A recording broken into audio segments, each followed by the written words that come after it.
Aqui, quando o segundo presidente militar, Marechal Costa e Silva, assumiu em 1967, começou o breve milagre econômico brasileiro.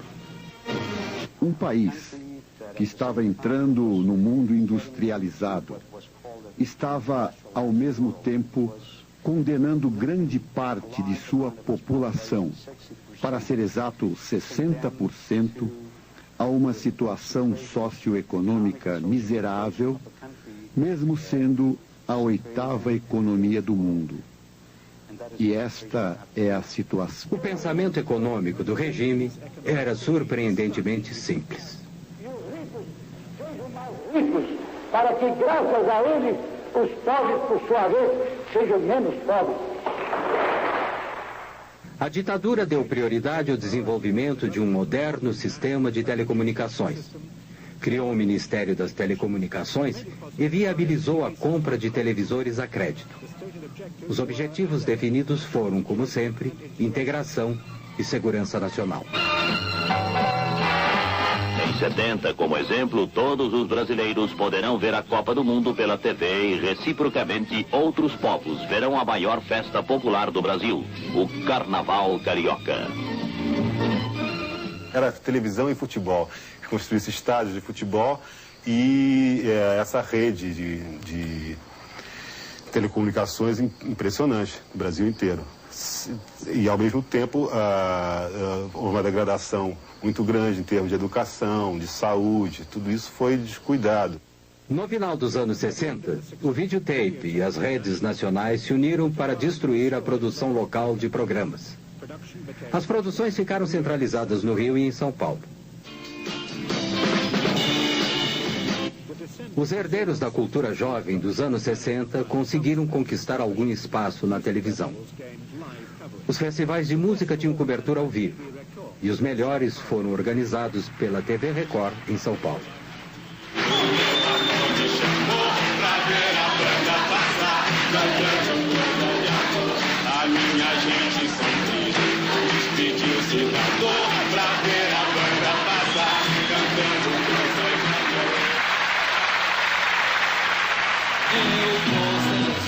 Documento, nada no bolso ou nas mãos, eu quero seguir vivendo.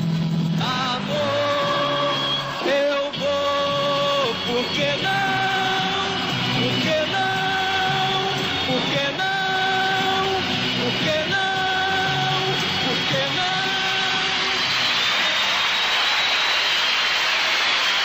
Caminhando e cantando.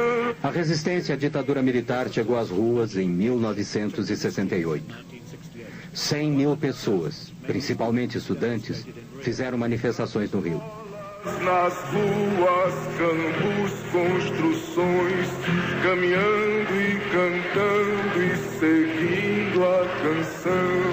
Após ter ouvido... Provocado por essa crescente oposição, o regime militar assumiu total poder ditatorial no final de 1968, com o infame AI-5. O Congresso foi fechado, a tortura virou uma rotina. Was not so much to entertain the public initially.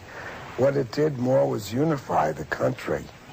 O primeiro jornal nacional em cadeia da Globo foi o Jornal Nacional, que foi apresentado em 1º de setembro de 1969.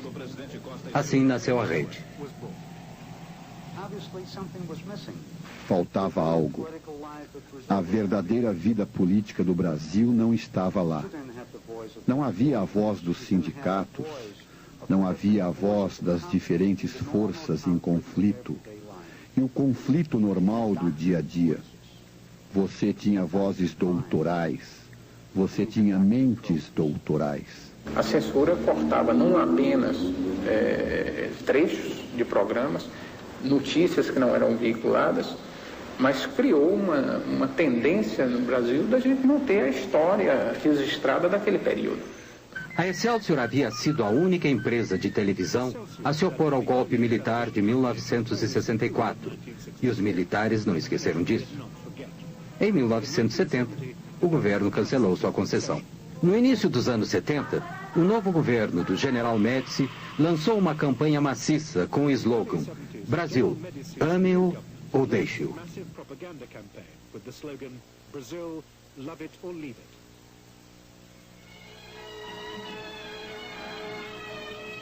Abrange mais de 5.000 quilômetros de rodovias rasgadas. The Trans-Amazon Highway was the next grandiose national infrastructure project. Mas não basta construir estradas. É preciso colonizar. A Copa de 1970, no México, foi transmitida ao vivo, via satélite. O Brasil foi campeão. E o regime aproveitou o máximo, explorando a glória dos campeões. Mas esta foto do presidente foi proibida. Talvez porque o homem duro parecia humano demais. O Estado fornecia cerca de 30% dos gastos com propaganda. Pagava por algumas propagandas e outras decretava que deveriam ser transmitidas de graça. A televisão era o principal veículo para suas mensagens de propaganda. Se faz com quem ama o mesmo chão. Qualquer reportagem sobre declínio era proibida. Também o eram as críticas persistentes e sua publicação. A lista de assuntos censurados era interminável. A ordem proibindo a menção de algum acontecimento era frequentemente enviada aos jornalistas antes mesmo que acontecesse. Por exemplo, o senhor está proibido de noticiar um sequestro que acontecerá amanhã, provavelmente em Curitiba. A TV Globo muitas vezes foi além do que era requisitado. Transformou as pessoas em não pessoas. Eles proibiam minhas músicas, a censura proibia algumas músicas minhas, a censura que era oficial, do governo. Agora, a TV Globo se encarregou de ser mais realista que o Rede e reforçar essa censura, proibindo o meu nome. Em 1972, o presidente Médici inaugurou a televisão a cores, em um grande festival. E ele disse: todas as noites, quando vejo o noticiário, sinto-me feliz. Por quê? Porque no noticiário da TV Globo o mundo está um caos e o Brasil está em paz.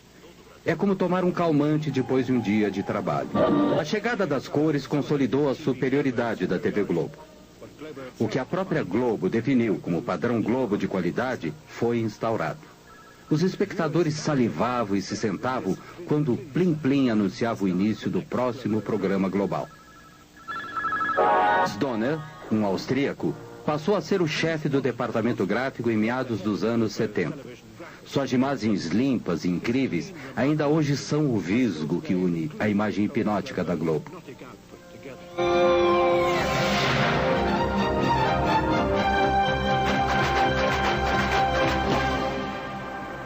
Costumam acusar a Rede Globo do exercício de um monopólio de televisão. Há quem sustente que esse monopólio representa um Estado dentro do Estado. Mas eu não participo dessa opinião, porque o monopólio da Rede Globo, se existe, seria então o monopólio da competência. Em 1977, Roberto Marinho demitiu Walter Clark, que era então o alto executivo mais bem pago da América Latina. É como tudo na vida, né? Você tem o começo, o clímax, depois a coisa entra em processo de decadência. Nós começamos eu senti que ele queria. Afinal, a coisa estava montada. O trem elétrico de miniatura estava pronto e ele queria brincar e esse trem elétrico era um instrumento de poder. E o Roberto Marinho é o cidadão Kane? Mas é uma pessoa bem parecida, mas acho que ele não tem o husband. Walter Clark foi substituído pelo controlador de programas, conhecido apenas por Boni. Ele ainda administra a Globo. Enquanto isso, como a Globo mostrou, a repressão não havia diminuído. Os jornalistas não foram poupados. Em 1975, Vladimir Herzog, o jornalista-chefe da emissora de televisão educativa de São Paulo, foi preso. Ele morreu horas depois nos cárceres do DOI-CODE. Ele havia sido violentamente torturado. A polícia política mostrou uma foto sua simulando o enforcamento na tentativa de convencer a população de que Herzog havia se suicidado. A notícia de sua morte não foi divulgada na televisão, mas apareceu nos jornais e milhares de pessoas se reuniram na Catedral da Sé para protestar contra o assassinato. Em 1979, o general Figueiredo tornou-se o 5º e último presidente militar. Ele prometeu abertura para a democracia.